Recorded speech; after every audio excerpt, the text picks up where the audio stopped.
கல்வியில் எந்த அளவுக்கு பின்தங்கி இருக்கிறோமோ அந்த அளவுக்கு நமது இருப்பு கேள்விக்குறி, நமது இந்தியாவில் இருப்பது கேள்விக்குறி.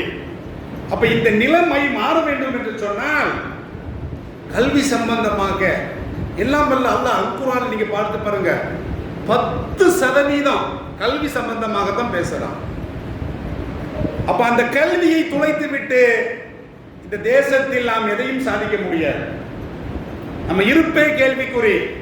அப்ப கல்வியில நாம் உயர்ந்த நிலையை அடைந்தால்தான் நாம் நமது வாழ்க்கையில நாம் முன்னேற முடியும்.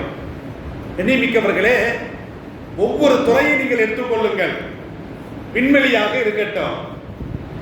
அப்ப இஸ்லாமியர்கள் படிக்க வைக்கிறான், 10ஓடு சில பேர் நிப்பாட்டுதான் பசங்களை, 12ஆம் வகுப்போடு நிப்பாட்டுறான், அல்லது ஒரு டிகிரி போது நிப்பாட்டுறான்.